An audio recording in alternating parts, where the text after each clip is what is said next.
cute. Hi, saying hi to all your lovely fans. He's such a ham. Alrighty, y'all. So, for today's episode, we are diving back into our Final Destination series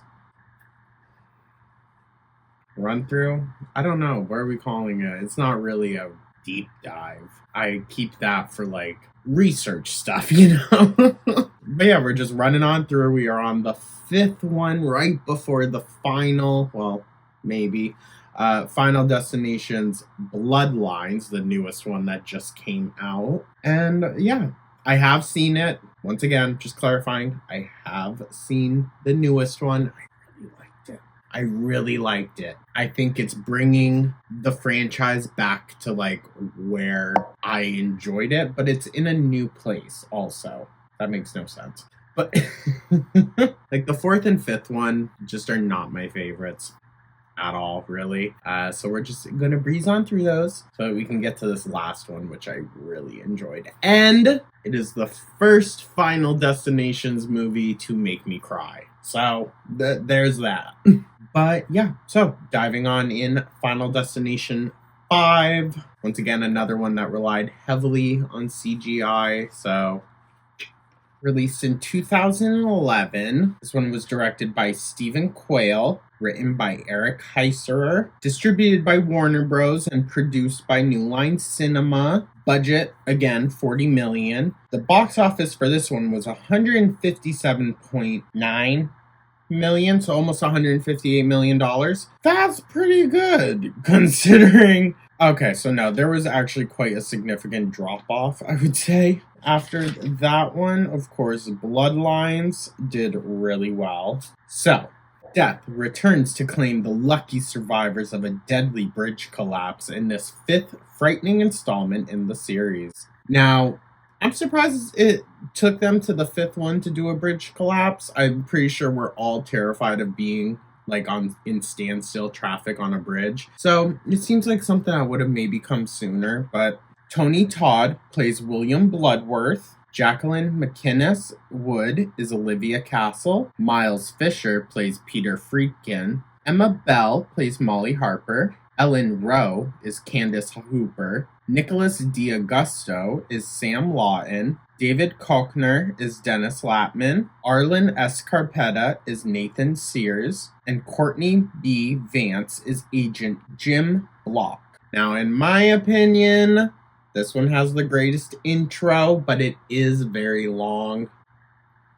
I don't know if that necessarily sets it back.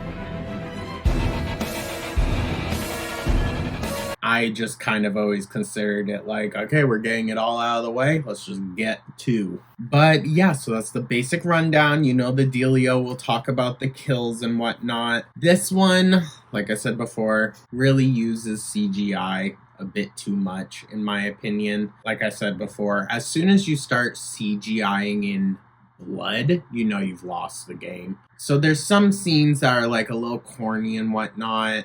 And some that just don't look good. But conceptually, some of them are really like, ugh. Also, I don't think that the bridge collapse was necessarily as traumatic as it could be. I don't know. It just feels like something that so many people are afraid of. So it feels like there's so many possibilities for terrible things to happen. And it just was kind of like, meh. I don't know. It just felt... I will say I do like how this one ended. We are getting kind of like a timeline jump in all of this. This movie takes place before all of the others. So keep that in mind. Well, we don't know that, but keep that in mind. Office worker Sam Lawton is heading to a company retreat with his colleagues. While crossing the North Bay Bridge, he has a premonition of the bridge collapsing due to high winds, killing everyone except for his ex-girlfriend, Molly Harper.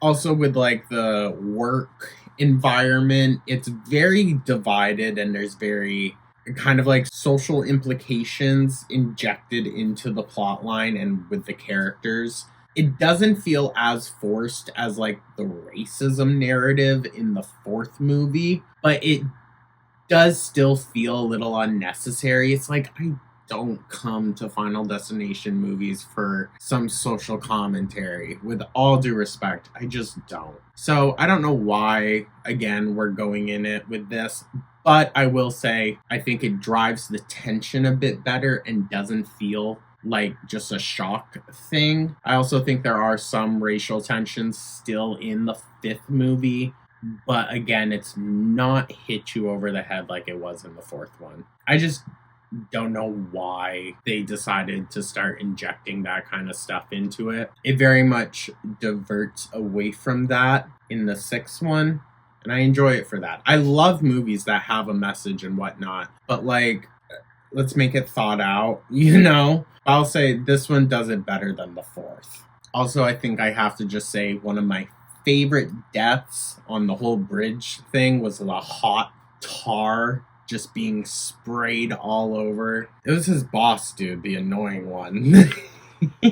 In this movie, he's annoying, but like he's a funny comedian. He's well known. But also the tar was CGI, so he panics and convinces Molly, his friend and boss, Peter Friedkin, Peter's girlfriend, Candace Hooper, his manager, Dennis Latman, factory manager, Nathan Sears, and two colleagues, Olivia Castle and Isaac Palmer, to get off the bridge. They were in like a giant bus heading to their company retreat or whatever, which like, I almost feel like a bus would maybe be the safest place to be if you're going to be in a bridge collapse,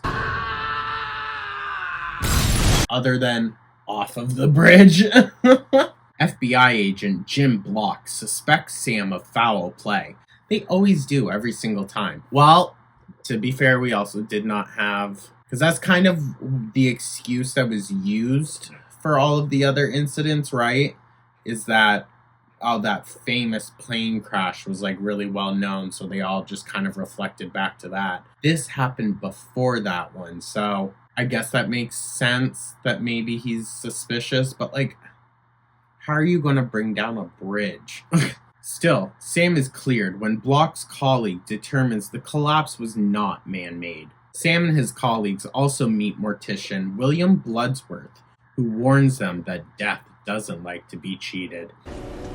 You all just be careful now. I really love the character of William Bloodworth, but he does kind of fulfill a stereotypical trope commonly used in horror movies of, and now this is not my terminology for it, but it's known as the mystical black person. Now, there's another term for it, but not my place to say that. Check out Horror Noir, a documentary on Amazon Prime on Shudder. Goes into it really, really well and discusses it from black horror theorists, I guess would be the term. Horror directors, actors, writers, and they all talk about these different tropes, but the mystical black person is like this trope character that's used to progress the white antagonists, the good guys in the story, and that's very much what Bloodworth's character fulfills. But it's Tony Todd, so like I love him. I love him, and I think they also do the character justice as well. We don't see Bloodworth ever as someone to not be respected or deemed in a irrespectable or unrespectable light. So I guess there's that. Later, Candace dies from a freak accident during gymnastics practice.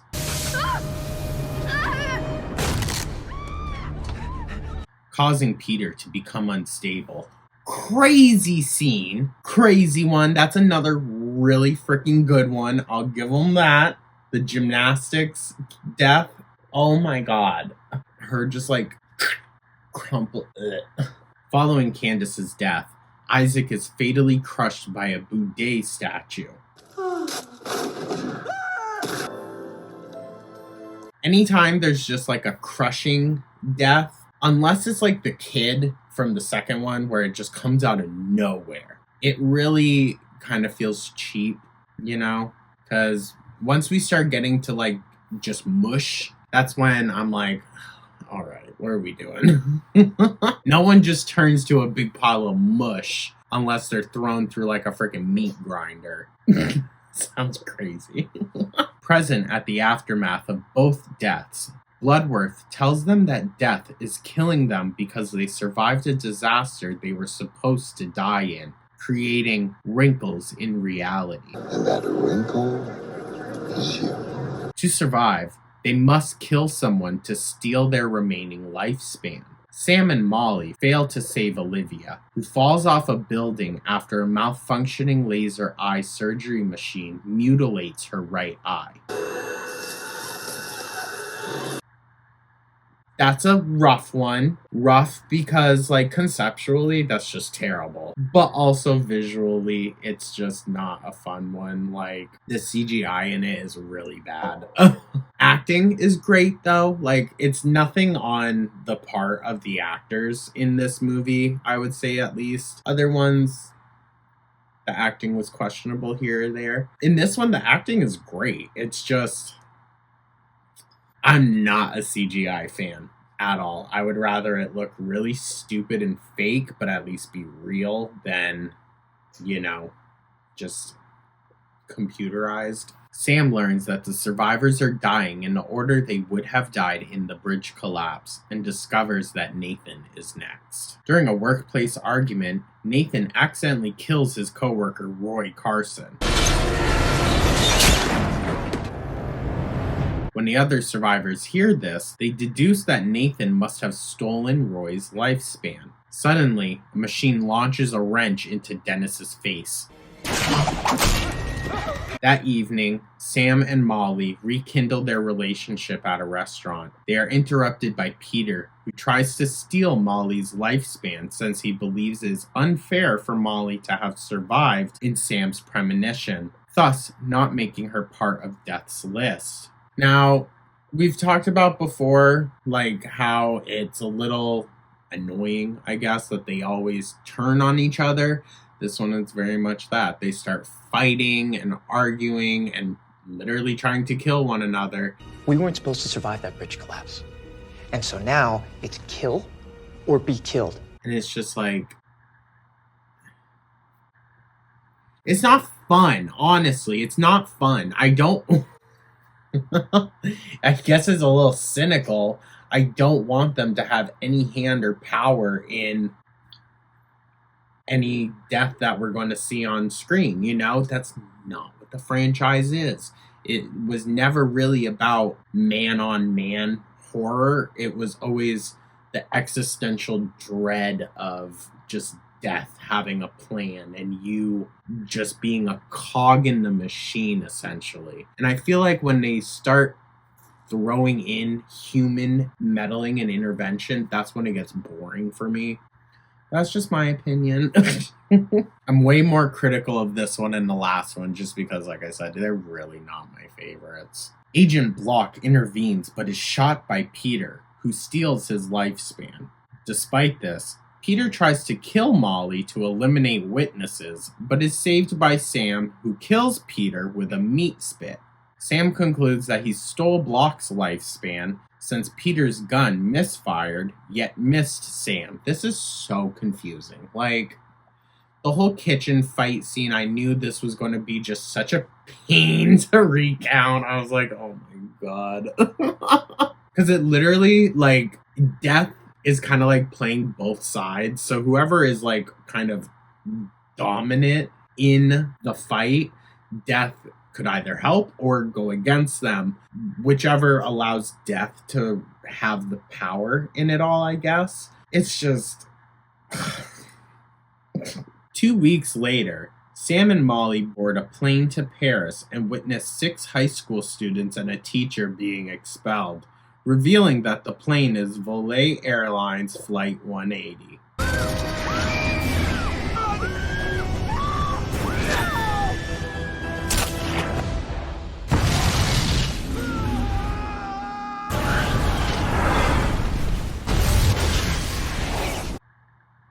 Right? What a gag. I was like, you're really gonna have to do something special for the end to like kind of draw people back into this one. Because in my opinion, it's so forgettable. I feel bad saying that, but the fourth and fifth one, I always get them mixed up. I never remember which one is which. And honestly, sometimes I think like, were those just the same one? Like, meanwhile, at a memorial for Roy, this is the craziest part. Hold on, this might be the best kill. I'm just going to be honest. It's such a karmic chef's kiss. Nathan learns from a coworker that Roy had an undiagnosed brain aneurysm and that he could have died at any moment if he had lived. Life's a bitch. As Nathan realizes the implications, Because of the implication. the landing gear from Flight 180 crushes him. That's a kind of perfect ending, I'm not gonna lie. Maybe it really is the last scene there that saves it for me, which is them just bringing it back to the first. I don't know, I don't mind it, I guess, but just overall, not my favorite installment. The third one's always going to remain my favorite, but I think a close second now is the newest one. Truth be told, I really, really enjoyed it, you guys. I think it's highly worth the watch. But it's not your usual Final Destination movie, but I'm okay with that. They changed it up, and it works. So, yeah. Tune back in next week, next Wednesday. We will be talking about the very last Final Destination. For now, I guess. If they keep coming out with them, I'll keep seeing them. It's one of those franchises that kind of doesn't matter what they do. They could bring it up to space one year. I'd still watch it. But yeah, let me know your thoughts, guys. Like and subscribe, all of that. I'm just going to kind of have a bunch of random stuff. I was going to do quite a few of these things over the past couple of weeks, but y'all know, just took time away. So we're getting back into the swing of things, but that also means I have to get caught up. But thank you so much, guys. I'll catch you in the next one. Take care.